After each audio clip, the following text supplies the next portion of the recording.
we have a great panel and we have a great moderator. And I want to thank, I think Scott and Mike and Michelle are kind of commuting across the Columbia River because there's a Pacific Northwest Waterways Conference going on as we speak. And so they took time out of their busy schedule. And I think we have 2 or 3 members on their executive board to cross over here to be part of our session and then go back. We are going to be working very closely with the Pacific Northwest Waterways Association, which comprises 3 states on the marine highway system in terms of the authorization we talked about earlier. So Michelle Hennings is from the Washington Wheat Growers Association. I got to know her a little bit when she spoke, I guess it was 3 or 4 months ago at the Washington Council on International Trade and with Congressman Newhouse and others and Senator Cantwell about what was emerging as the immediate impact of tariffs. This was a few months ago. Of course, things have moved quickly, but Michelle's kind of paint the picture of this Columbia Snake River Marine Highway, which was designated in 2010 by the U.S. government as a critical marine highway. And then we've got a great panel with great presentations. So I'm going to turn it over to you.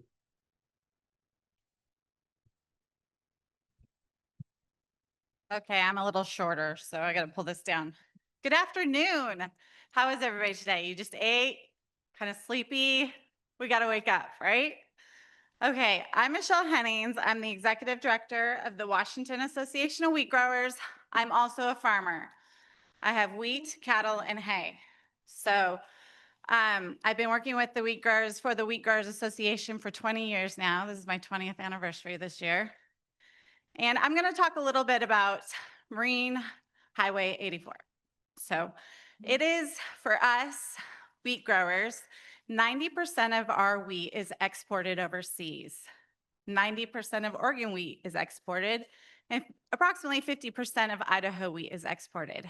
We rely heavily on international customers. This means that we need transportation. So we utilize transportation by barge, rail, and truck. 60% of our wheat goes through the lower Snake River dams and out to the ports. Reliability is key for us because we have customers that want our product and need to receive our product on time.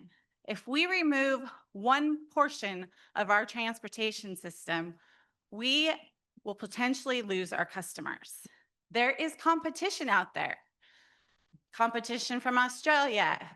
Other countries right now are basically looking at their systems and trying to improve their systems for transportation, while we talk about removing some of ours. And they look at us and say, what is the US doing? Why are they doing that? We're modeling after them. They have an amazing system that works, is efficient, reliable, and farmers rely on it. So like I said, we rely heavily on overseas demand to support our prices and to support the livelihood of farmers. I'd like to talk about the farm economy right now. I don't know if you've heard. Does everybody think it's abundant right now? What have you heard? It is a very sad story. We have low market prices and high inputs. So that means we're about $1.50 to $2 below break even. This has been going on since 2022, okay? And so what's happened is farmers have basically utilized their equity in their ground to try to pay their bills. And we're getting to a start right now, or a potential that we're losing farms. Actually, we are. We're losing, and this isn't just wheat, this is farms in general, about 2 farms every week. That's sad. That is basically a crisis amongst us. Do you want us to import our food from somewhere else, or do you want to have safe, reliable food system? And I'm saying this because our transportation is one of those costs that is causing farmers to go out of business. We need a competitive system, which when you have 3 modes, they compete against each other, right? If you take one of those out, say we just use truck and rail, then our costs go high and that hits the bottom line. Another thing I would like to mention is rural communities. Rural communities are built on farmers that surround them. And the farmers support those businesses, those schools, everything about that. And if we start losing farms, what do you think is going to happen to the rural economy? It's going to get worse than it already is. And I wish I had a good story to talk about today. But the M84 is vital for farmers. We use it also for irrigation. And one thing about farmers is we kind of utilize it, all of the benefits: energy, irrigation, navigation, and recreation. We use it all. And it is vital. And we have some panelists up here today that I'm really proud to introduce. But one other thing I did want to mention is they mentioned tariffs. That's another issue on our inputs. The panel that was here up front prior did a really good job about talking about that. But it trickles down. It always trickles down to the farmers. We are price takers. We can't pass this on to our customers, especially wheat. We feed the world. So I still have 5 minutes. You guys still want to hear more from me? It's not only a regional issue, it's a national issue. I've done a lot of work with some dam heroes here that we are basically forming coalitions with the Midwest, the Mississippi, because this is a national issue. They also bring their commodities, grain, soy, through our system. I think it's 14% of all corn comes through the Pacific Northwest, 13% of soy. That might be reversed, but they're really close. It's vital, and it's a national issue. We've been over advocating for our system as the U.S. river systems to understand the needs for infrastructure. Infrastructure is vital, and we need to build upon our infrastructure, not take it away. We need more. We need to modernize it. We need to maintain it. So I really appreciate being able to moderate today, and we will move on to our panel. And so I'm going to basically bring up Michael Fox with the Hood River White Salmon Bridge Authority Commissioner. He's going to talk about the Salmon Bridge Replacement Project.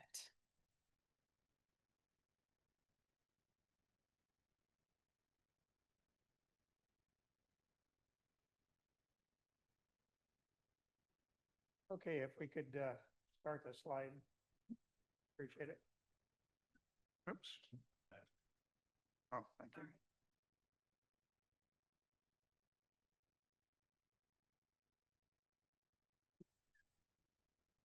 There we go.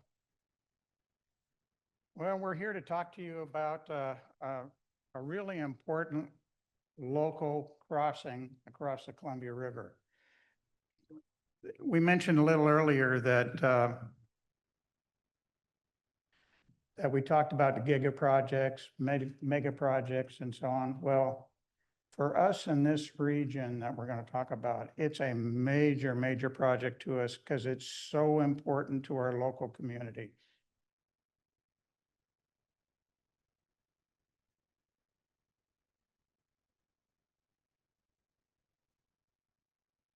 Okay.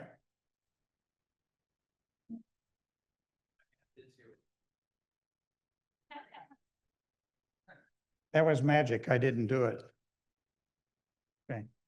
So today we're going to talk to you a few things. You can see it on the slides here. We're going to do some introductions of our particular team, talk to you about our project overview, where we are on the schedule, where we're going, where we are on funding, what funding we need yet to go, a little bit about where we are on permitting, and where we're going on permitting. So I'd like to talk to you first, introduce you our team that we brought in today. To my left here is Mike Shannon. He is our project manager from our owner's rep contract that we awarded a few years ago. Next to him is James Shear. James is our project manager for a progressive design build contractor. He is from Kiewit. We had a competition a few years back on both contracts, and both companies are world-class. We're very fortunate to be able to attract both of those companies to our particular project. We can advance the slide. There you go. Thank you.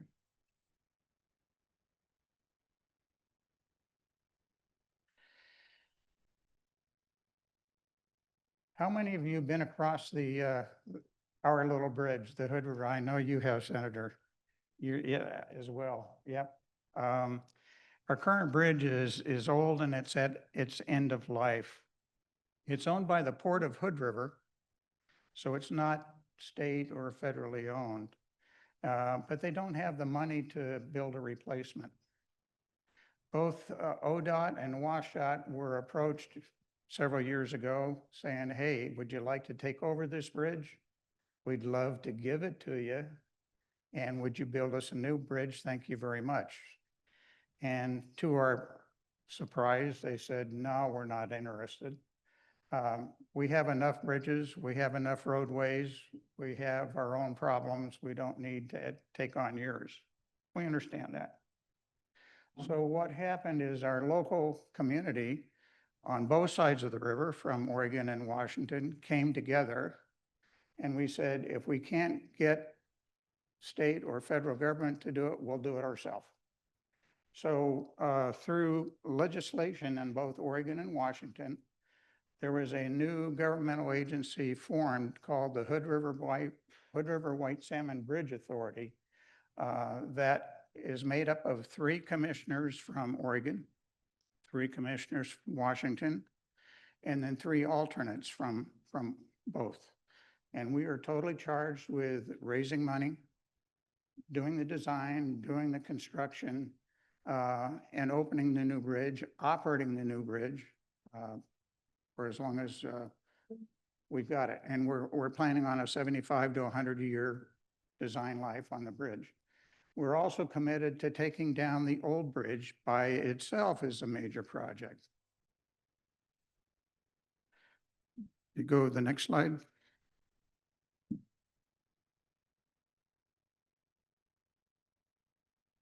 Yeah. So we talk about an urgent need here. The current bridge is had a birthday party this last year. It's 100 years old. It's past the time to replace it. When you take a look at it, it's very narrow. It's got 9-foot 4-inch lanes to it, not 9-foot 5 inches, 9-foot 4.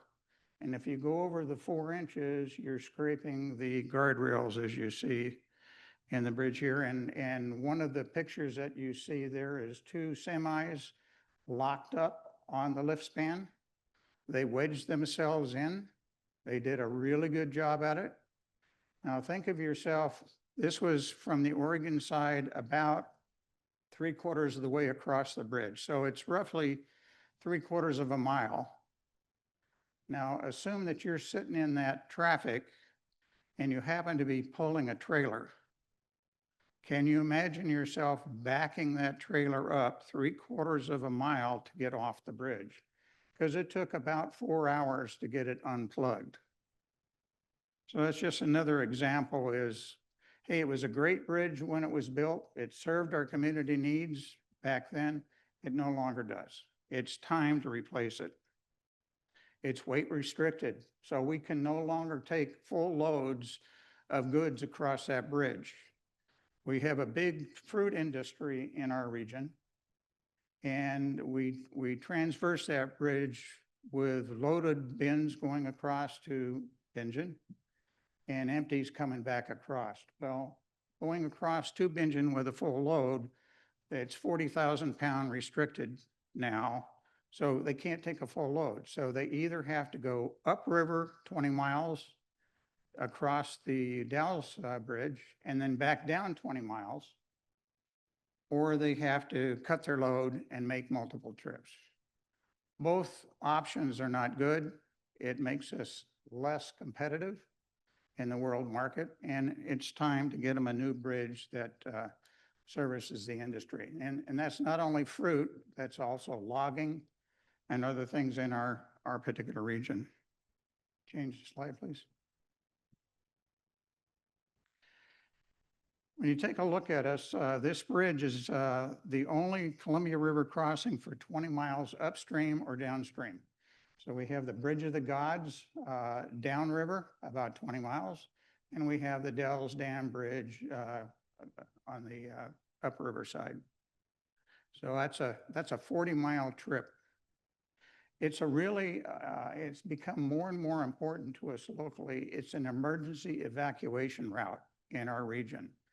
The last several years, we've had at least 2 major fires in the area where we either had to shut down Interstate 84 and move traffic across the river onto Highway 14 to keep traffic moving, or vice versa.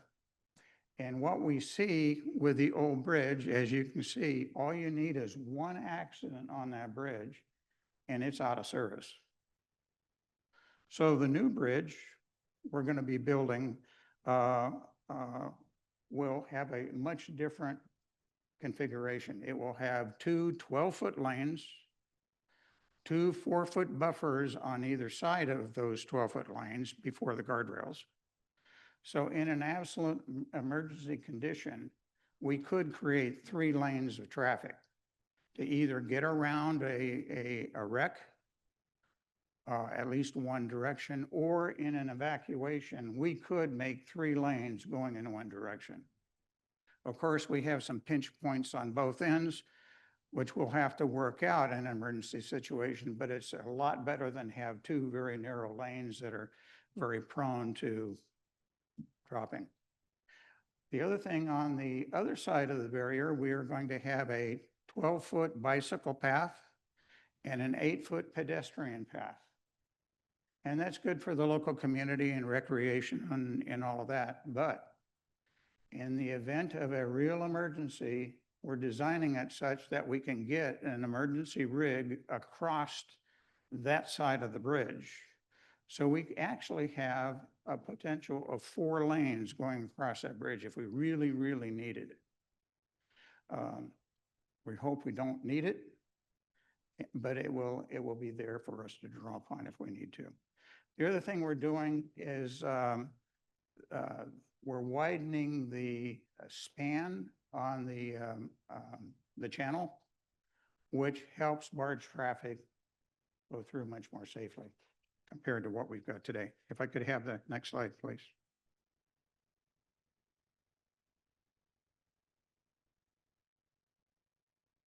Okay, this one we talked a little bit about the new lane situation. It's almost a mile in length. So when we have a problem, there's no room to turn around. You have to back rigs off the bridge. The other thing that we're looking at is this current bridge is seismically deficient. And what we have found that the old bridge foundations, which are piles, which was normal in 1924, they would pound the piles down until a certain weight, you couldn't drive them anymore, and they said, good enough, we're good to go. Well, what we found was we did some geological testing out there. That's nowhere near where bedrock is. And James is going to talk a little bit more about it, but what we're having to do is put in a much deeper, 65 or so feet deeper foundation to be able to get into actual bedrock. And that was a major cost on our particular project. But we heard about it, we did on purpose early in the game because we did some early geotechnical work to confirm where our risks were on the project. And we guessed right, it was in the foundations. So we think we've got that one covered now. Go to the next slide. As I said, our little bridge is really important to our particular community. If you think about a map with the Columbia River in between, We have Hood River on the south side. We have Bingen and White Salmon on the Washington side, on the north side. And those three communities are interlinked. I mean, we have people living on the Washington side, working on the Oregon side, vice versa. We have material supplies going back and forth across the bridge. It's really not a bridge. It's a back street to our local community. And people use it like that every day and multiple times per day. If we took that bridge out of service, it would be disastrous for our local community. Again, they would have to go 20 miles upriver, come across 20 miles back down the river. Our community is so intertwined right now. On the Washington side, we have a hospital. On the Oregon side, we have a hospital. On the Washington side, they no longer do neonatal care. If we have a person that's pregnant and needs support and so on, which everybody does, you have to come to the Oregon side to get that care. And there's other examples of that. So our communities are really integrated. It's not three towns, it's really three areas that are quickly growing together into one. And this bridge is key to making that happen. Next slide, please. So the authority, which I'm a co-chair of, understands clearly what it's going to take to get a new bridge put together.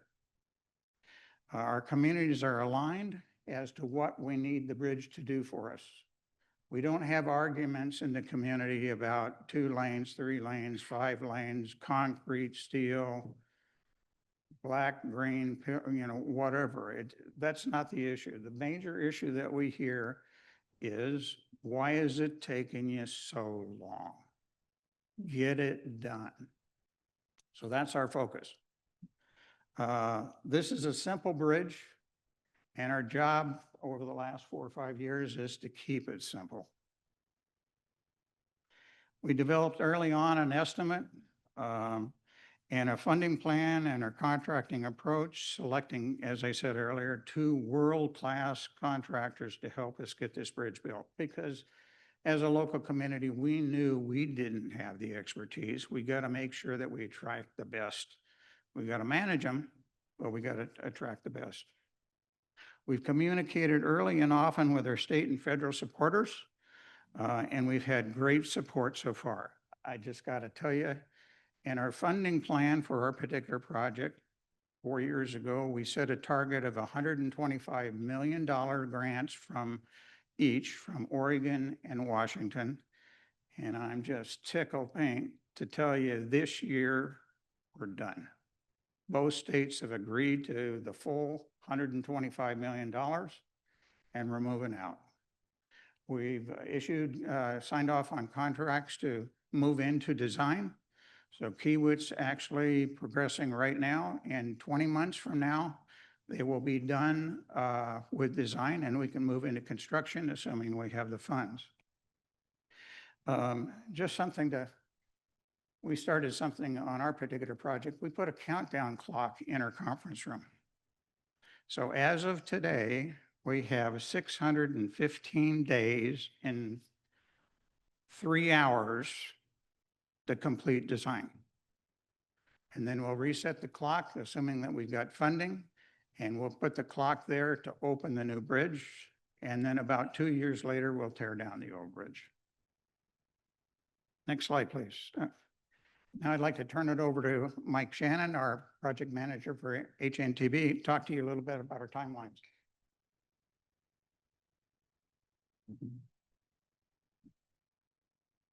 All right, well, thank you. The clicker, I'm gonna see if this thing works. Nope. All right. Got it. All right, so this project is a long history. This project actually started 25 years ago. It has had numerous starts and stops along its way. We started off in 1999 with our draft environmental impact statement, and we are 25 years later still working on our environmental impact statement. In 2003 and 2004, they finished a type size and location study, which set our 3 bridge types and really defined what the preferred bridge type would be. So we've known what we're building for over 20 years now. It's been a matter of getting funding to move forward has been the issue. So the project went on hold again in 2010 after that type size and location report. And it sat there until 2018. And it was with a $5 million investment with the state of Oregon that really brought this project back to life and allowed us to do a supplemental draft environmental statement, which we started back up in 2018. And there was also a realization at that point that this project could not be a single state project, that it needed to be a bi-state project, and it needed to be represented by both sides of the river and by both states. And that's when they developed what they called a bi-state working group, which was a joint effort between Oregon and Washington to focus on this bridge. And their sole purpose was to focus on getting this bridge built. So in starting in 2021 and through 2023, really the foundation of where the project is today was established. The bi-state working group under its leadership really started to create a new momentum. There was a need recognized that the independent agency was going to be needed to run this project and to manage this project. And they started towards developing this Hood River White Salmon Bridge Authority through legislation both in Oregon and in Washington. And it was under this same time frame that a number of other key activities were also undertaken. They developed a funding strategy, and that funding strategy, they recognized that it was not only going to take state money, but it was going to take state money from both states, as well as federal money and as well as local money. So they really identified a 4-part way to spread the cost of this project and develop a funding stream from all the parties that were involved. So it really started to take shape when we obtained $5 million from the state of Washington and another $10 million in federal grants. And that really let the project get started, as well as being able to start our TIFIA loan applications and get started moving towards that TIFIA loan. We also recognized, and the Bridge Authority recognized, that they needed some technical support. So they brought on HNTB. We came on as their owner's rep and really started to help them get organized around the technical aspects of the project and delivering the project. Another big component that we did during this time was to determine what the best delivery method was going to be for the project and how we would get this project across the finish line and what would set it up the best and able to do that. So we also at this time developed a project schedule. And in that evaluation of delivery method, we determined that a progressive design build would be the best model for this project. So then in 24 and 25, we continue to build on that success. Point it back there. All right, let's see. Hey, perfect. All right, so in 2024 and 2025, we've continued that success. As I said, we established a progressive design build model. In early 24, we brought on Kiewit as our contractor and designer.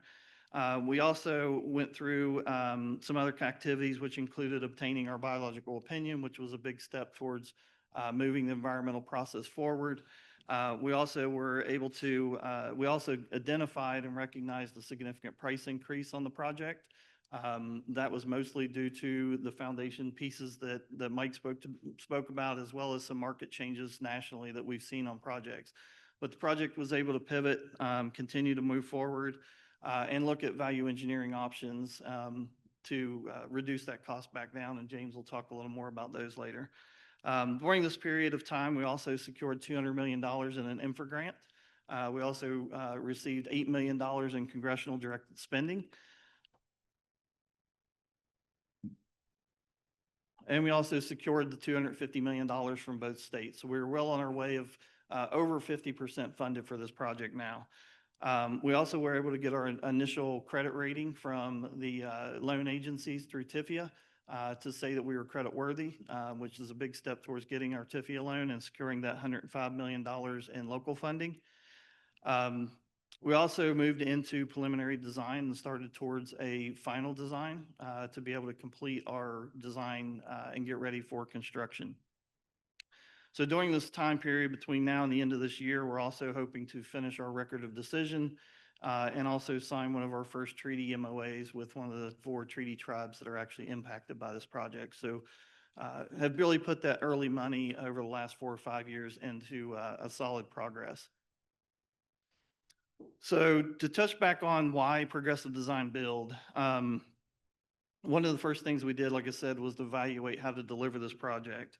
We looked at all options. We looked at design build, we looked at bid build, we looked at P3s. We really sat down with the owner, we collaborated with the industry, and we talked about, you know, what's the best method, given what this project is looking at on how to deliver it. And what we determined was we had an agency that had no experience. We had no funding. We were early in the funding stages. We had a need to control the cost because we had a limited budget and a specific budget for this project. We also were required to coordinate with 2 states, which means doing twice of everything. We also had to coordinate with FHWA. We had BNSF, a major railroad. We were dealing with a major freight marine corridor with the Columbia River. We had major utilities going across the structure. So we knew there was a lot of coordination that needed to go on. We also were dealing with unpredictable weather of the gorge area and having to deal with that. So it was clear to us that this project needed a collaborative method in order to get through and have a successful project. And PDB really was the progressive design build was really the method that we felt gave us that collaboration and that flexibility to make this project a success.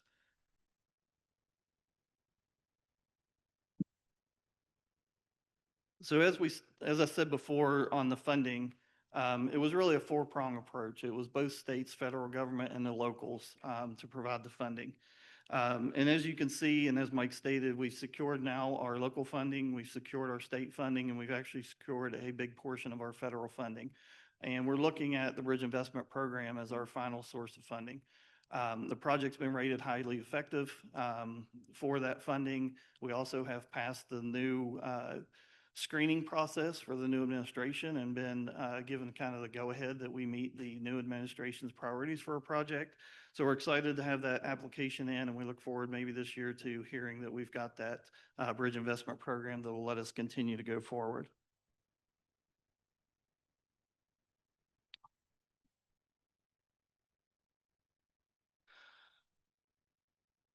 So, all right, and so I'll turn this over now to James and let him talk to you about.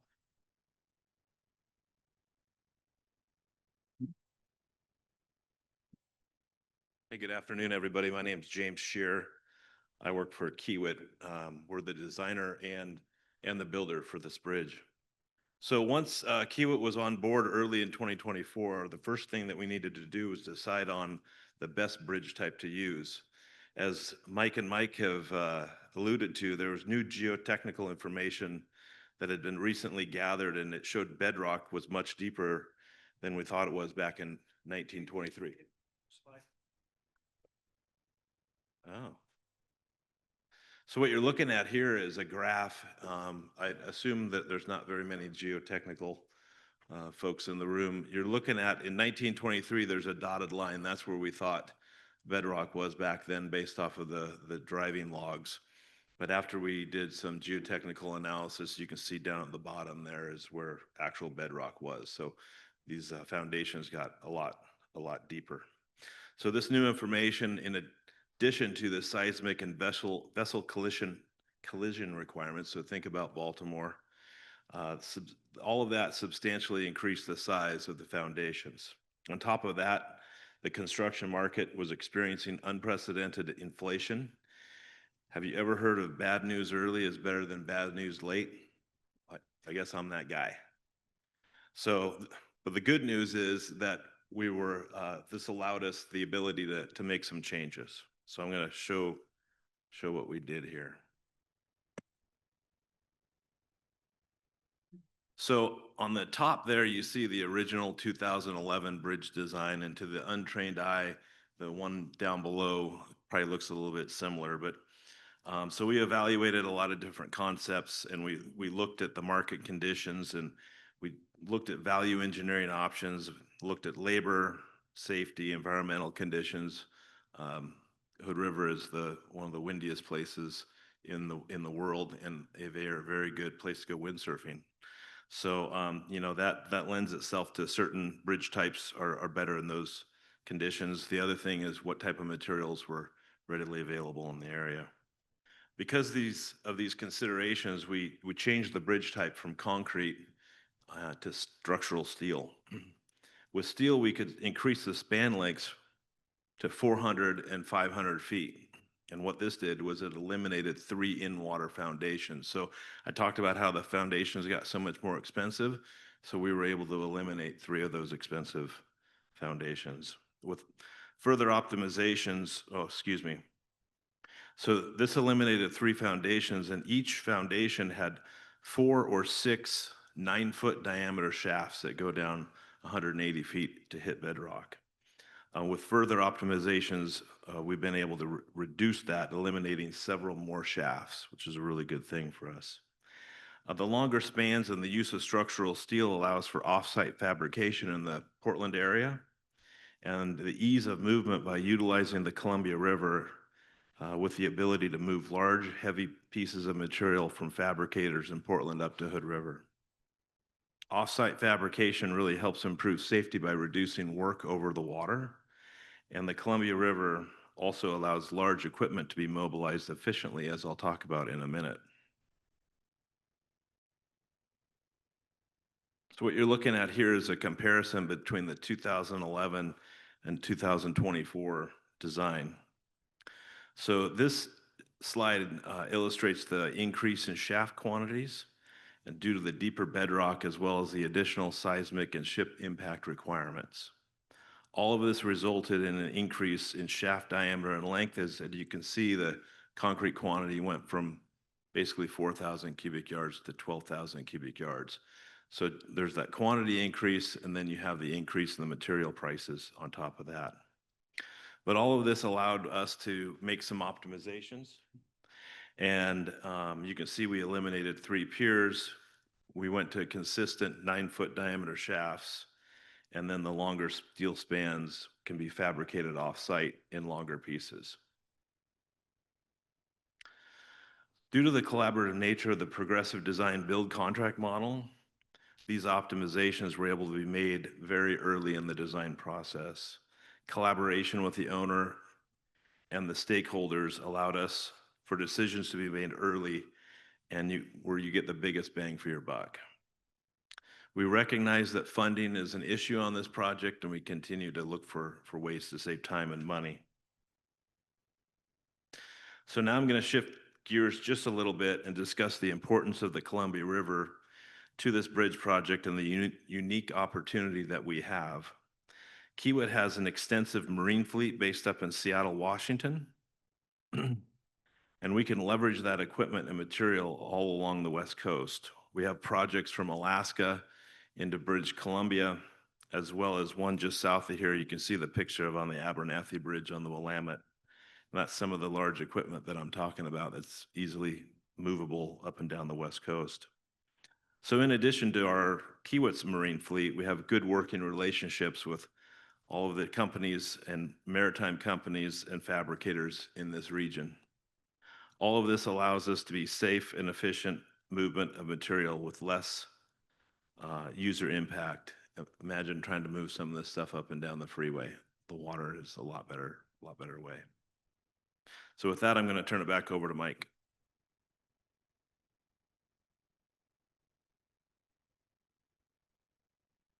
All right, so what's our future look like? So this next upcoming year, we're going to finish our geotechnical work, get started on design, working that design from bottom up. We'll finish that 60% design next year. We'll do an updated cost estimate to evaluate where the project is, confirm that we're on track for construction.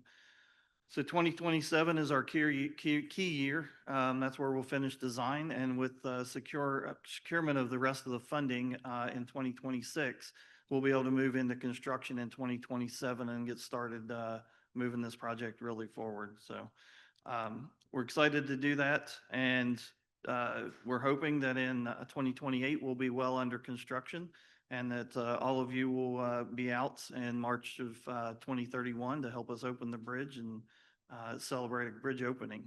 So that's where we're headed. So.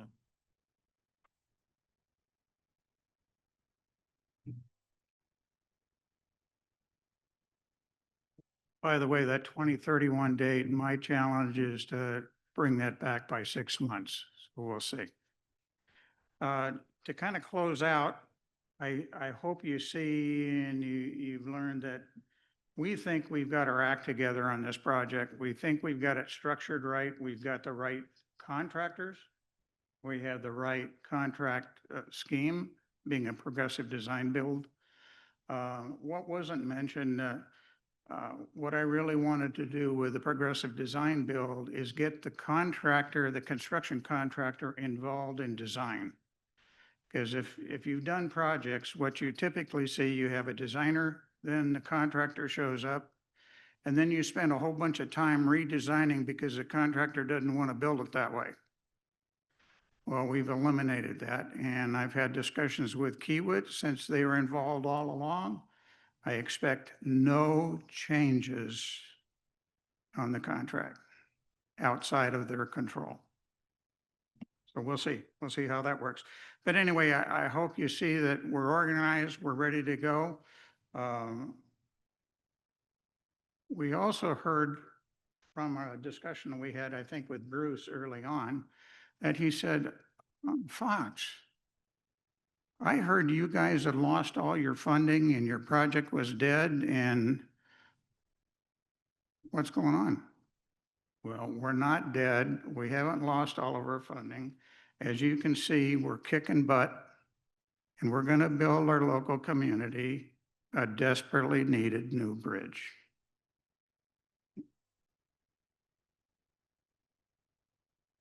So here's our contact information, and we'd really like to thank PNWER for giving us this opportunity to come talk to you about our project. I think you can kind of see we're kind of proud of what we're doing, and we're focused, and we can't wait for the end.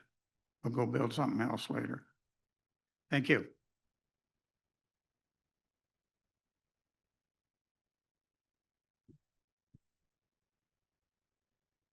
Okay.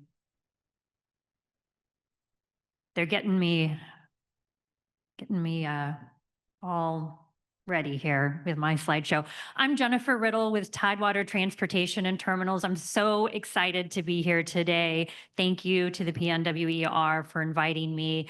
I honestly, when I say I'm excited, I am seriously excited. So you're going to have to deal with a little bit of this. And first, I'm going to start off. Who here is from the PNW? I mean, like originally born and raised, good. Okay, me as well, born and raised in Oregon. But I have to tell you, 10 years ago when I started at Tidewater, I had no idea about the river system, about the Columbia Snake River system. I was a commercial property broker. I knew nothing. And now I know so much that it's not going to, 20 minutes, I don't know how I'm going to fill it.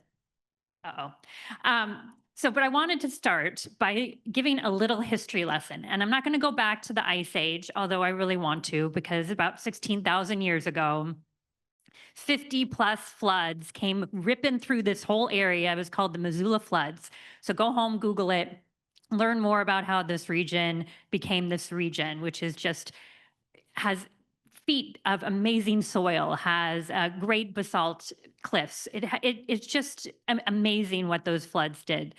So you have the floods, and then let's fast forward to the 1900s. Here we go. Life was difficult. 1 in 10 rural families did not have electricity. Their farms were at the mercy of the river, which flooded all the time, all the time. So what precipitated the Columbia Snake River system? Oh, I'm going to go back here. So I don't know if you know, but Delta Park, the Portland International Speedway, that all used to be a location called Vanport, Oregon. It was the second largest city in the state. And back in May 30th, 1948, lots of snow melt.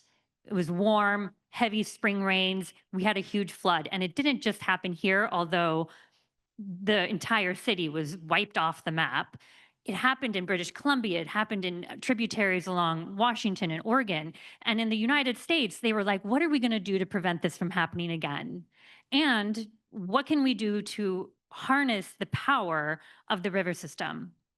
So what they did is they essentially started the Flood Control Act and the Columbia River Treaty with Canada. And so Canada and the United States back in 1964 was when it was ratified, started a 60-year treaty essentially for at least flood control. And I find it very interesting. This whole Columbia Basin is the size of France, and it touches Canada, Washington, Oregon, Idaho, Montana, Wyoming. This whole area is due to the Columbia River Treaty and harnessing the power, damming up parts of the river, making it accessible to navigation and irrigation. And then, of course, the flood control. I know I'm going really fast here, and I'm surely hopeful that the slides will be given to the participants here. Okay, next one. So with that Columbia River Treaty, Canada essentially agreed to build 3 large dams, the Mica, the Kenny, well, you have them here. US is the Libby Dam. And do you see those gigantic reservoirs behind it? Those hold so much water back for us. And us as transporters, and I'm going to get into what Tidewater is all about, we want to make sure that we do not have heavy flows on the river system, and we want to make sure that we have enough water so that we have enough draft. And I can get more into that in a little bit. But it really has been a partnership between Canada and the United States for 60 years. In 2024, that flood control management portion of the treaty, it was expiring, meaning that we didn't have the ability to just say, hey, by the way, hold back some water, or hey, by the way, let some water go. We paid them a one lump sum back in 1964 for 60 years of flood control management. Now, moving forward, as the negotiations are taking place, we have to pay them yearly for that on demand. It's called on demand. And if you see there, the 2 little arrows, we've cut the entitlement in half. The entitlement is that they were entitled to 50% of the power generated in the hydropower dams along the Columbia River. And the other part is that they were holding back millions of acres of feet of water behind there. That has been reduced. So we, as river transporters at Tidewater, we want to make sure that if all of a sudden we have another 1948 where we have a high snowpack, warm summer, and heavy spring rains, that we have the ability to call on them and say, hey, hold some more water for us. Let's see here. So about the Columbia Snake River system, this I could go into for another hour.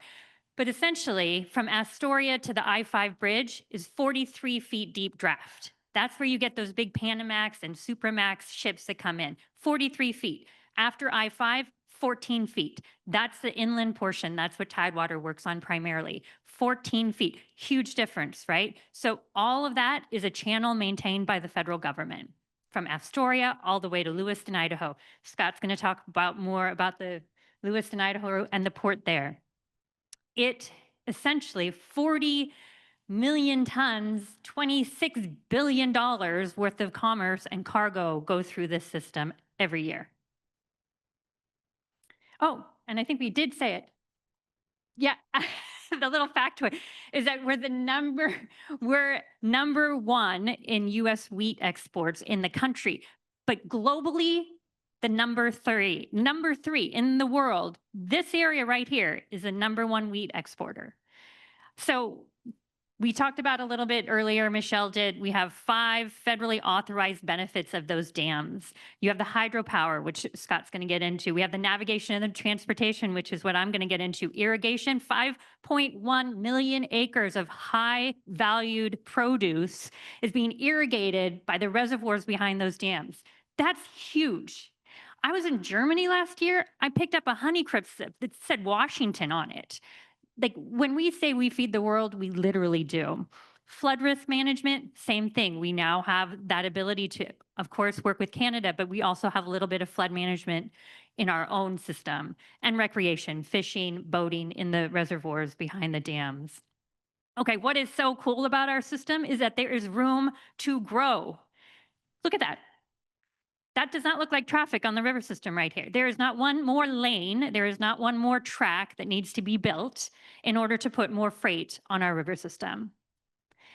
You can see the rail, but the thing is that it is a system. We need the trucks, we need the rail, we need the barging to all work together. You can't take one out and the other two won't suffer. They will. But you can't put another rail line in there. You're going to blow out another tunnel and along the basalt there on the scenic gorge, not happening. So when you think about moving product, we can do it. There isn't anything that is moved on the road or the rail that barging doesn't move already or would be willing to. So that brings us to Tidewater. How do we fit in? I don't know if you've heard of Tidewater. Lots of people haven't, because we're kind of this unsung, quiet hero in the background that you don't ever see when you're driving down 84, and you don't see because the little crossbars haven't come in when a unit train is going by and stopping traffic. You don't notice us, but we've been around since 1932. That's a long time. And we are the largest inland transportation company west of the Mississippi. So we have the barge lines and we have the terminal lines. Terminals we started in 1950. I'm going to get more into that. Let me peek at my time. Okay, good. I'm going fast. We also have an environmental services company. We're one of the only ones that moves APHIS waste, which is out of the airports, both SeaTac and Portland International. Hazardous, non-hazardous waste cleanup, we do it. We maintain spill trailers along the river system. We're there if there's ever an issue. Not from us, though. And then we own a company called Tidewater Canada up in Vancouver, British Columbia. Anyone been to Victoria or Vancouver Island? How do you think that they get their energy needs met? We bring it over with ATBs. That's an articulated tug and barge. It's like a puzzle piece. And so we bring that over. We provide 80% of the energy needs into that island there. Okay, so more about Tidewater barge lines. We have 11 towboats. We built 3 of our newest ones here in Vigor in Portland, each at about $14 million. That was a while ago. Well, 7 years ago, but you can imagine what it would cost now. We have 125 barges, and I'm going to get more into it, but okay, I'm going to wait until there's actually a visual. But Tidewater, we're the largest one, and we also move the most product on the river system. We move grain, we move petroleum, we move diesel, we move jet fuel, we move paper products, the wood chips, and actually, you go to your local Fred Meyer, your Costco in this area, that's coming from Georgia Pacific by barge from their Wana facility into the Portland Harbor by barge. So the next time you pick up a 6-pack, remember Tidewater. Ethanol, the next time you fill up your car, 10% has to be mandated to be blended. Ethanol has to be mandated at 10% blend into the gasoline. Where does that ethanol come from? It comes from Tidewater. We barge it in. 80% of the ethanol in the Portland, Southwest Washington market comes by barge from our Snake River terminal on the Snake River. And liquid fertilizer, UAN 32, how do all the farmers get all of the nutrients that they need for their farms? That comes by barge. It's liquid, it's urea, ammonia nitrate, it's easy to handle, it's versatile, and and it's very effective. Oh, and then special projects. Ooh, high, wide, heavy corridor. We're trying to get we're trying to get a designated high, wide, heavy corridor in this area on the M84. So you have from Houston out in the Gulf, you have this corridor that comes up, and it takes half the amount of time to come from the Pacific Rim into the Columbia River than to go around the Panama Canal and up through the Gulf. Makes sense to come in here, right? But we need to make sure that 84 and 395 and 26, that all of those those lines, those highways have lifted lines or sunken lines, or they have truck pull off. All of that needs to happen in order to be designated, and we're working really hard with ODOT right now to get that accomplished. So here's the Columbia Snake River system navigation locks. Each of the dams, there are 8 of them, 4 on the main stem, 4 on the Snake River. They're 86 feet wide and 650 feet long. Okay, so Our tows come in at 84 feet wide and 650 feet long. So that leaves us a foot on either side. Crazy, right? I know you're probably all watching football. So just imagine, I just want to put it in your head, like how to envision this. I mean, I have the big pink here. You can see the big pink and our tug and barge right next to it. It's taller and longer than the pink building right here.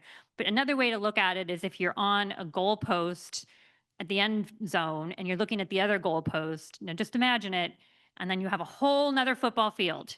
That's how much volume of cargo we are moving with 5 individuals, 2 diesel engines, and working 24 hours a day, 365 days a year. So it's a lot. And I'm going to show you here exactly how a lot is. One barge, we don't usually try and take one barge. We want to take 4 barges to be the most efficient. But 4 barges is 538 trucks. 5 crew members, 538 trucks. But don't get me wrong, we need the trucks to bring the grain to the grain elevator. We need the rail to bring the unit train of ethanol into our Snake River terminal. Again, it's a system.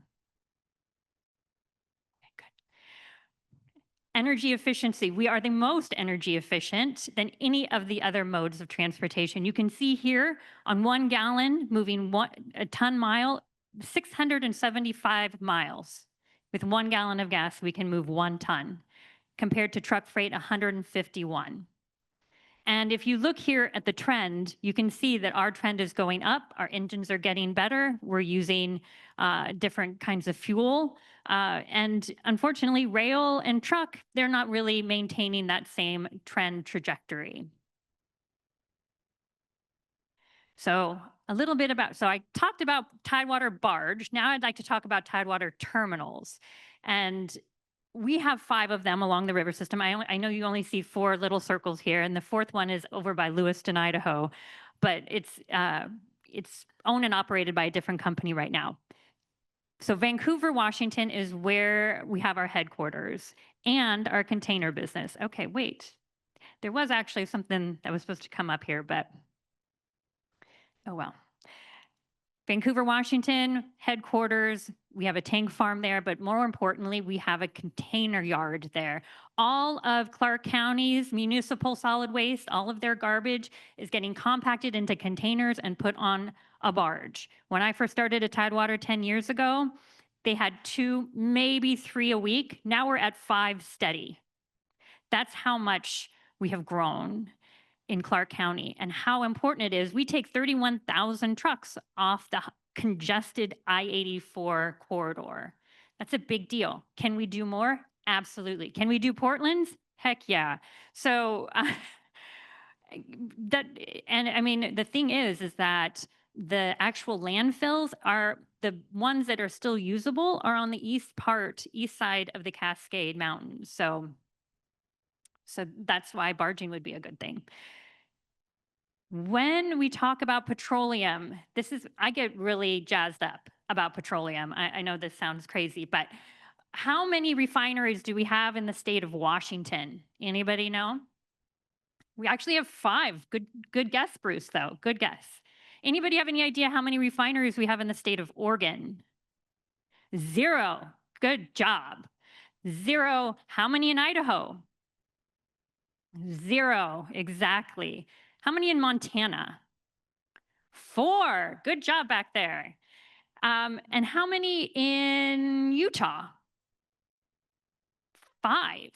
5 in the Salt Lake City area. Okay, so now you have a general idea of where there is petroleum being made and where there is not petroleum being made, and yet there are still people living there, right? And commerce is happening, so they have to get that product some way. So if you look here at the map, you have the refineries up in the Ferndale area. You have a pipeline from that area down to Portland called the Olympic Pipeline. It's a big deal. It goes all the way into Portland. A little portion of it actually goes into Eugene. A lot of volume gets dumped right there, and we take by barge a portion of that and we move it east on the Columbia River, all the way to the Tri-Cities. Now, I don't know about you, but you've heard the Tri-Cities and Spokane and Boise, they've all grown, right? They're growing out there by leaps and bounds. So their demand is going up, which means that we need to supply them more because the supply that's coming in from Billings, from the 4 refineries in Montana, is getting sucked up in Spokane, right? Spokane's getting bigger. So that volume that's coming off of the Yellowstone pipeline is getting utilized there. It's not landing in the Tri-Cities area. And the Salt Lake City pipeline that goes up through Boise, again, it gets dried up right there. So less is landing in the Tri-Cities. That's where we come in as the provider, as a supplier of petroleum. So we move that. They used to, back in the 1990s, little funny factoid, they were actually considering putting a pipeline from the Ferndale area, from the refineries, over the Cascade Mountains into the Tri-Cities.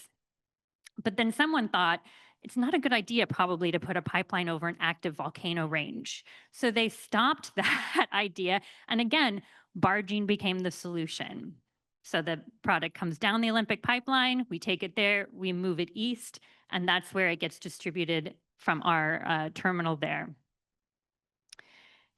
Oh, okay, ethanol. One thing I want to mention, darn it, I know that there's a photo on this, but our terminal at Snake River, this is it actually, this is a portion of it. Do you see the water there? That's the Snake River right there. It lands at the confluence, it's a confluence right there with the Columbia River. Right past that bridge is the Columbia River. So it's very important we keep the Snake River dams. I'll just say that because we wouldn't be able to call on our gigantic, very important terminal right here in Pasco. But you see that line there? That is a unit train offload rack. And we can bring in unit trains of 120, 140 cars of ethanol from the Midwest. They come in, they unload it right there within 24 hours. We have a big portion it on the barge heading to the Portland area, and the other portion is blended into the gasoline there that is taken off the truck rack. Another huge thing is USDA. We were able to this is just a few years ago, actually 2 years ago, the higher blends infrastructure incentive program through the USDA. They gave us $3.1 million. We put in $3.1 million of our own money, and we created a bio-blending facility right there at our terminal at SRT. So you have your local distributor gas station come with their tanker truck. They pull into our truck rack. They put whatever recipe they want. Let's say they want 80% conventional, 10% renewable diesel, and 10% biodiesel. That is what they will get. They can do it to the 0.1 of a percentage. It's crazy and awesome. So that is, those are our terminals. Grain products, we move the grain products from the 27 grain elevators along the river system, and then solid waste. And I put these slides in here because solid waste, I wanted to give a shout out to MARAD. MARAD has really supported our container service between Vancouver and Boardman, Oregon. That's where we take the municipal solid waste. And so they provided us money in 2020 to build a new barge. They provided us money in 2022 to put in 2 cranes, 1 electric. And in 2024, we got a new container handler. So this is really exciting for us that they're supportive of this one particular project on the M84. Okay. 25 seconds. Target zero. And this one, this slide I put usually in the very beginning, but I just wanted to make sure I didn't miss it. And that is that we are audited 250 times approximately a year by 42 different agencies, customers, and regulatory agencies. So we have an entire team dedicated to that because we move petroleum on the river system. Of course, all of our assets are double hulled and have been for decades.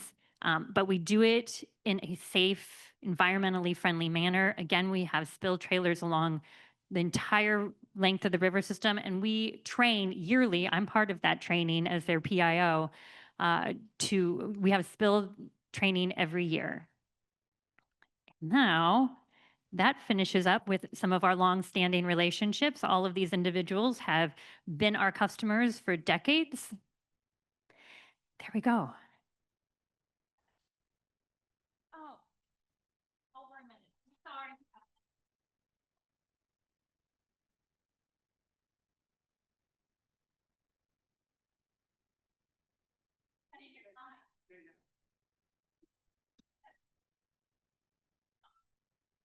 Hello, everybody. Michelle was supposed to introduce me, but she decided not to. So I will just introduce myself in my new way, which is as Mike Cuff's son's best friend. You had to be here earlier in the day to remember that one. I'm Scott Corbitt. I'm the general manager for the Port of Lewiston. Port of Lewiston being the furthest inland seaport on the West Coast. And I'm sure they're looking for my slides diligently. Yes. What I will tell you is that we are Idaho's only seaport. How many people knew Idaho had a seaport? See, thank you, sir. Appreciate that. Some folks in Idaho don't really know that we have a seaport because it's so unusual for the folks in Idaho. They don't think about river commerce just as a matter of fact. They think about commerce a lot and agriculture for sure, but they don't fully understand how the Port of Lewiston plays into some of this. So that's my job today, is to try to tell you how that happens, as well as tell you about this amazing river system that we have here on the Columbia Snake. Just a couple of points on this front slide really demonstrate the number of different ways the river affects not just commerce in Lewiston or the LC Valley, but all up and down the river. You see industry, that's Clearwater Paper, Idaho's only paper mill there. They take water in, they push water out into a certain body of water in accordance with the Clean Water Act, et cetera. All this based on the river as it has been for the last 50 years. You see a Tidewater barge, you're welcome. That one is actually coming up river empty. You see logs coming out from my port, cedar logs that are coming down from a company called Alta that takes them from the Port of Lewiston down to basically around the Port of Rainier and then trucks them over to Chehalis, where they make 6-foot fence planks that you buy in Home Depot and Lowe's. You see a cruise boat. We'll talk about that later. You see Lewiston's water treatment plant. We'll talk about that one later as well. You see recreation, and you see our farmers. Obviously, farming on a hill, so he's probably a Palouse farmer, right? You take a look at all those different types of things and then add so much more, and you get the Columbia Snake River system. Yes. I am so happy that nobody else stole the slide. Normally, I'm always last for some reason. Michelle puts me last, and all she really says is, Scott, just match Jennifer's excitement. I can't. But what you see here, this is the penultimate roadmap how to get to my port up in Lewiston. You see Astoria, you see coming across the bar, and Michelle and Jennifer stole so many of my talking points. But that road basically up to Portland, that's the deep draft portion of this river system, 43 feet, and you take all kinds of commerce in and out of there. But then you have to go through 8 different systems of dams and locks until you get to Lewiston. And that is not only 465 river miles from the ocean, which is about 324 air miles. It's also, as you can see, right, I can't point to that. It's 738 feet above sea level. So this is the world's biggest escalator, basically. A barge or a ship goes in there 8 separate times to get from Astoria to my port. And if you take out one of those dams, guess what? You don't get there. That's why it's so important to everybody, not only everybody on the river system, but everybody on the upper Snake River. Those dams are so important to preserve not only our commerce, but our lifestyles.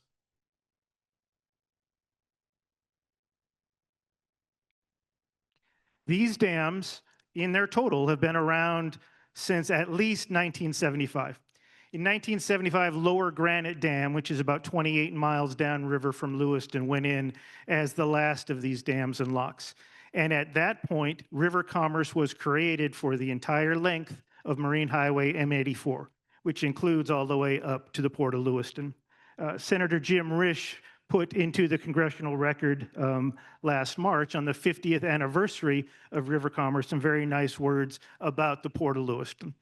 Port of Lewiston is truly a multimodal transportation hub. Not only do we have barging made possible by the river system, but we run a regional trucking hub, mostly through Swift Transportation, as well as 5 different rail lines coming in and servicing both our ag and our warehousing and some of our industrial tenants. So when you think Port of Lewiston, think multimodal transportation hub. But it is the barging that makes the Port of Lewiston truly unique. Trying to see if there was anything on Marine Highway M84 that my colleagues did not cover. And the only thing was that channel width is 250 feet wide, and that runs basically all the way from Astoria to my port at the different depths that they already talked about. That 14 feet is really significant to us because our barges are loaded out at about 13 feet 6 inches. So those captains don't have a whole lot of room to spare. So some of the numbers, and I'll try to just hit on some of the numbers that haven't been hit on already. Wheat, other crops, and forest products not only come from my port, they come from ports all along the river system. My port is fortunate that it has 10.2 million bushels of storage. So if you're a farmer up in the Palouse, you can bring your wheat to us by truck, put it in Lewis Clark Terminal where it's stored in 12 different silos until it's ready to come out and go to market. As Michelle, I think, said 90% of this wheat goes to export, which means 90% of that wheat really needs to be on time at the port of export in order to satisfy our farmers and get them their contracts. Other crops that come out, 4 million tons of corn. It's the second largest export gateway in America. 7.8 tons of soy, chickpeas, peas, legumes, and lentils out of my port by rail. For the wheat, over 10 million tons per year coming out, 60% of all U.S. wheat exports. Forest products, our friends at Clearwater Paper bring both wood fiber upriver and send some even downriver for market reasons. And they bring to my port alone upwards of 40 barges per year. 2.2 million tons of logs are exported, and you see some of those other numbers. In 2023 alone, the rivers moved over 50 million metric tons of cargo. I'm pausing for that to sink in. In 2023, 38.6 million metric tons of international trade from that deep draft channel worth over 25 billion with a B. And for the upper Snake, 4.6 million metric tons of commercial cargo from that inland navigation channel alone. Put this in here for Michelle because I know she likes stuff about wheat. 3% of that is moved by semi-truck, 37% moved by rail, and 60% is moved by barge. And we'll talk in just a second about why that's so significant. Unless you want to talk about it now and come back up. No? Okay. Thank you. So let's talk about rail for just a second. This is from a study that's currently ongoing by the Washington Department of Transportation. This is the most comprehensive study of rail in Washington State, which covers basically all of the corridor that we're talking about. You see Union Pacific and BNSF are the Class 1 rail in this area. The blue is for BNSF, and red is the Union Pacific. And these come into play for my port about 80 miles to the east of me. There's a smaller rail line managed by Watco that takes things from my port and gets them going down the rail. The study that was, like I say, currently in progress said, well, why can't you just do unit trains? Why can't you have 110 cars come through your port and put all that wheat that you put into barges onto rail?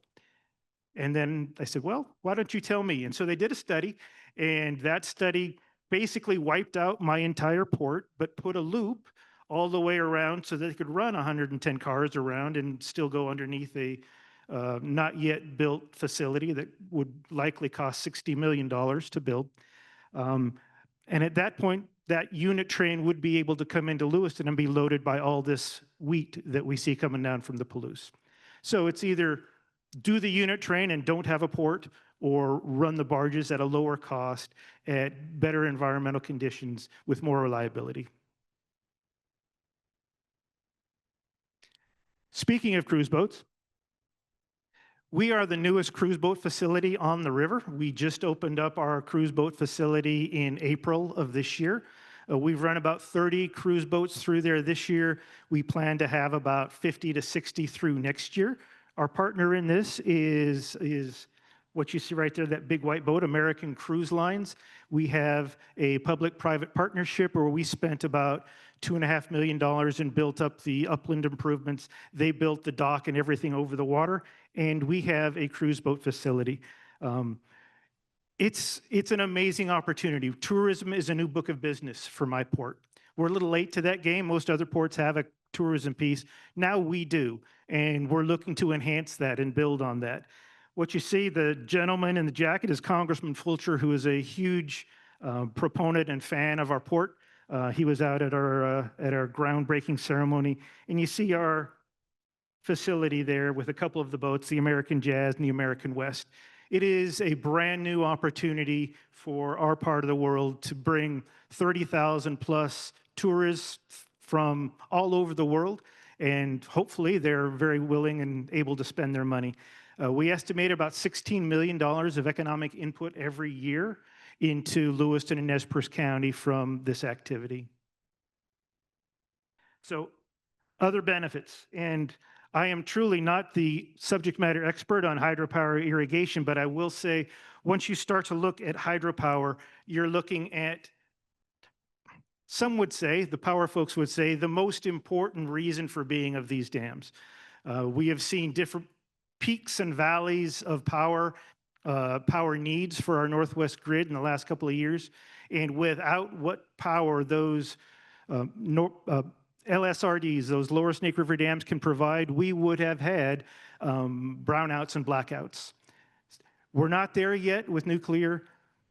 Solar and wind are not going to cut it, unfortunately. So we are truly reliant on the hydropower that's put out through these dams and through the BPA. The most recent study that came out about a month ago says that by the year 2030, 9,000 more megawatts are going to be required for the energy needs of the Northwest grid. How many people from Oregon in the room? That is about the total consumption of the state of Oregon. So we're going to need that. We're going to need another Oregon by 2030. Is this a problem we should be looking at now? Yeah. Without a doubt. Should we be looking to remove clean, green hydropower from that equation? I will let you answer that. Irrigation, Michelle already talked about that to some degree. Don't overlook the needs of our farmers. Don't overlook these irrigation needs of those folks in the central regions of Washington State. It is so critical to how they do business, and what they do is so critical to us in the world. Industry, once again, that's Clearwater paper. I talked about that a little bit.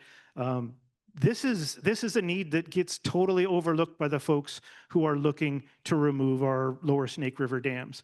The ability for a person or a company like Clearwater Paper to go and get a brand new permit to either discharge water or intake water from this new river, as it would look after dam removal, their ability to get that permit, we just had a permitting discussion, is about zero. So this is about 12 to 1,300 jobs in my city alone. Talking about my city alone, plenty of time. This river system creates the culture not only in my town, but in towns all along the river. You pull into Hood River, you pull into the Dalles, you pull into Cascade Locks, you pull into Lewiston, and what you see is commerce, is lifestyle, is recreation that revolves around the rivers. In my case, rivers, because we have the Clearwater River and the Snake River coming together right there between Lewiston and Clarkston. Really serves as the agricultural transpoint center for all of north central Idaho and eastern Washington. Our outdoor lifestyle is built on these slack water reservoirs that you can come in and you can run your 18-foot bayliner on. You can have great bass fishing. You go out and you can catch your salmon, you can catch your steelhead. You can still do all of those things. Some of those things would be out the window with removal of the dams. we're not a high income, high cost of living place. Our low cost power produced by those dams is critical to a huge number of our local residents. We have a 14% poverty rate and a per capita income of just under $35,000. When you start talking to people about these numbers and say, hey, what if your power bill doubled? They say, well, I just wouldn't pay it. And how long does that really work for them or for anybody for that matter? When I go to DC with folks up here on the stage, I talk about Lewiston and Clarkston being ground zero. There really aren't any other places that would feel the effects of removing the dams than my part of the world in the LC Valley. So we are very, very cognizant of that fact and work hard to educate folks on a lot of those different aspects. It's like Michelle set me up for this. She said, I don't really have a story. I have a story. So these are the Stouts. These are wheat farmers from up near the port of Lewiston. And they're fairly large farmer, but we talked to them for our newsletter about, okay, what if you couldn't barge your wheat to market? And their response to us was, well, I mean, we'd have to find another way. You'd probably add 50 cents or $1 per bushel to my transportation costs. And we asked them, is that significant to you? Let me just ask Michelle, is that significant to you? Okay, yes. What's the price that we're dealing with right now? $5.80, $5.20. Add $1. What it means and what the Stouts told us is that the big boys and girls, the folks who have a whole lot of acreage, might be able to absorb that. But who will not be able to is that mom and pop farmer who relies on that price point to be able to sell his or her crop in a timely manner to the right customer. We won't even talk about tariffs on this one.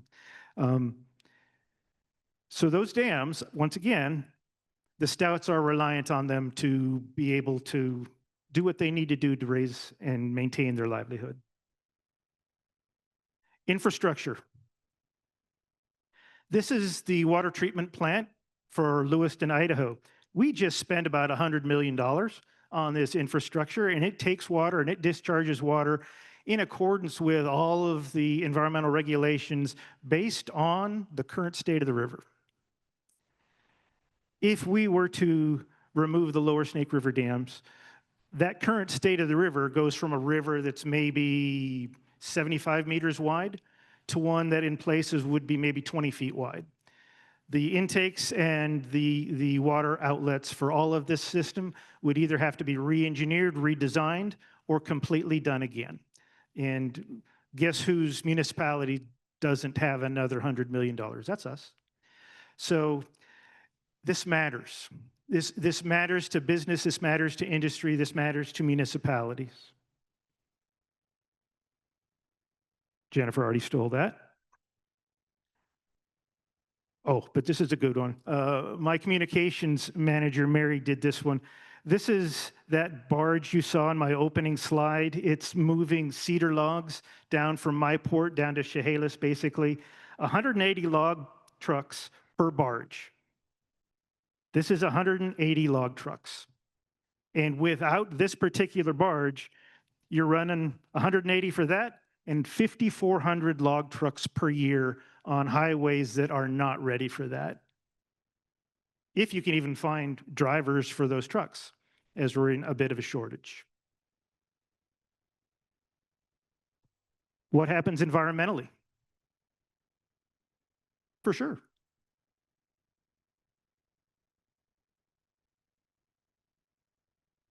Oh, I've got 1 minute to answer that question.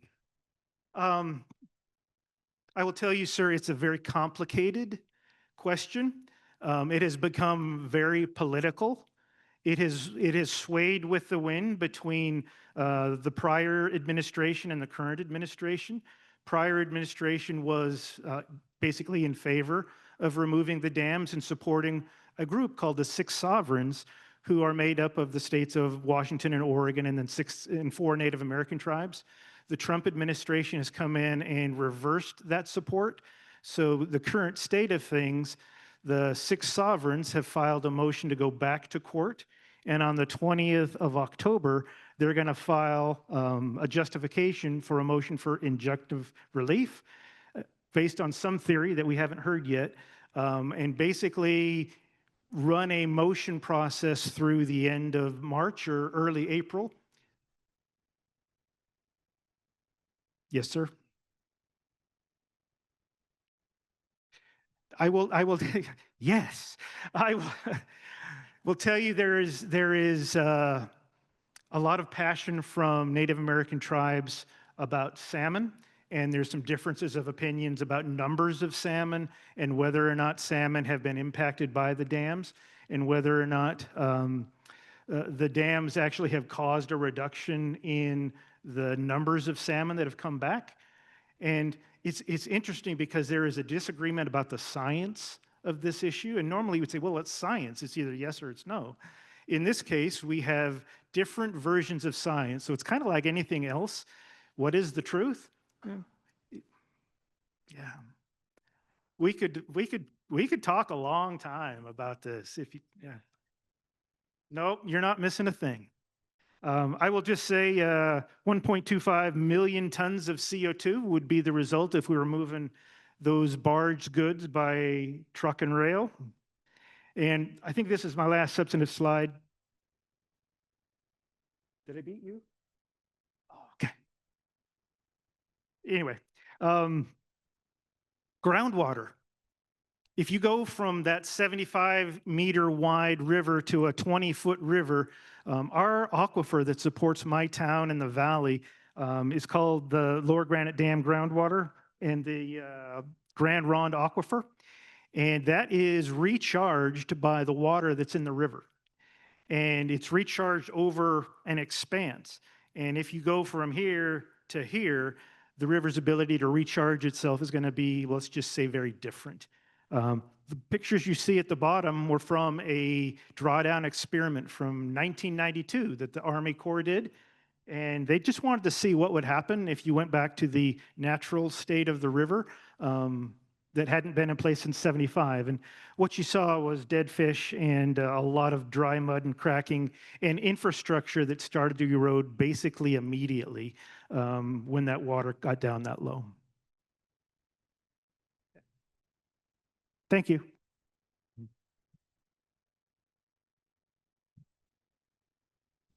Okay, he's tall. And I finally get to do my job. Did you notice they just jumped up and introduced themselves? It was great. Great group. I really appreciate each of the panelists. We probably have time for one question if we want to stay on time.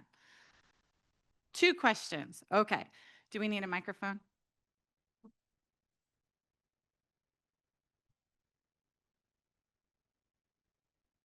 Okay, I'll keep the microphone up here. And we had a question right here, I think. And state who the question is for. Thank you.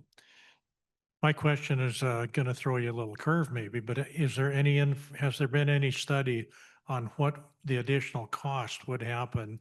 There's a potential mussel infestation upstream of where you are. And what is going to be the impact if somehow that gets out of control? The mussels, Mike, is what you're talking about? Yes. Anybody else have that data? I don't. I know folks in Idaho that are working that issue down in the southern southern part of Idaho, and they're really worried. They're sincerely worried about what they're going to see and how they're going to manage it. I don't know that number, Mike. I'm sorry. Okay, thank you. Kenwer did a study a number of years ago, and I think with what you've shown, the devastation could be pretty heavy if it got away. $500 million per year back 10 years ago. So, thank you. Another question?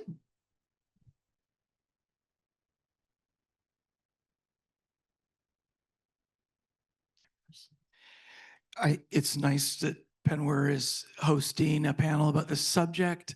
I just think it should be a more balanced panel.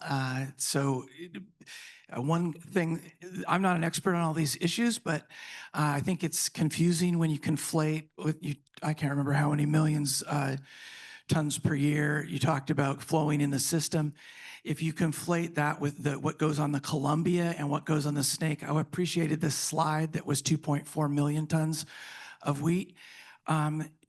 It's my understanding that the subsidy per barge is about a $40,000 per barge subsidy that the taxpayers and ratepayers pay for the management of the locks, the mitigation, and other cost estimates or other costs. It's also my understanding that there hasn't been any intermodal going up the river for now years. And I wanted to, confirm that that's true still with the Port of Lewiston, and that in reality, the folks who are shipping, and also lastly, I don't know why we're talking about a unit train facility up in the Port of Lewiston. My understanding is that barge tows get built one barge at a time as Tidewater moves down the river. And so really the equivalent of what you're trying to get at is about 35 cars in Lewiston, maybe 35 cars in Wilma, 35 cars in Central Ferry, 35 cars in Lyons Ferry, and that would be gradually building a train in the same way that you gradually build a barge tow.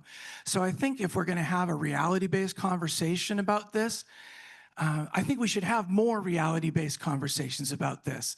And I think we should all be part of that conversation and not leave the tribe's expertise out of the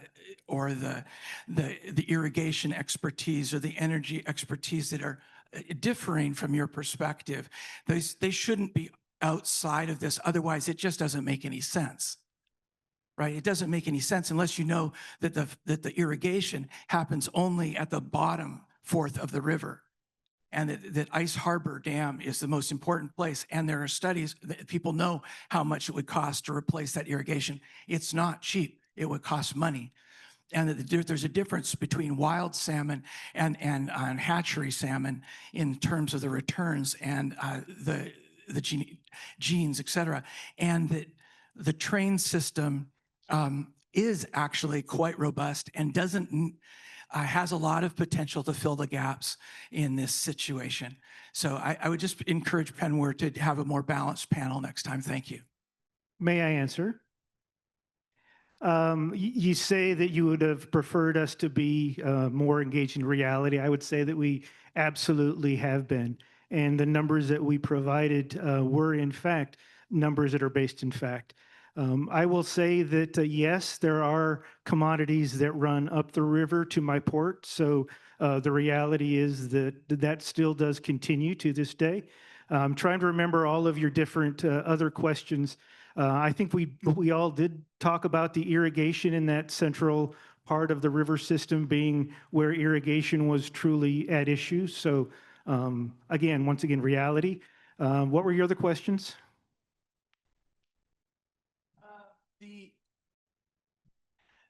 My questions were mostly I was actually saying a balanced perspective, because you're not the only, there are other perspectives on this story that also believe that they're speaking from the reality, a place of reality, and that a balanced conversation would be to include those voices. Yeah, not my call on that. I had 20. No, it wasn't a question for you. It was, the question was mostly about the containers, confirming that intermodal containers are not being shipped by barge out of LC. Yeah, very different question than talking about the commodities.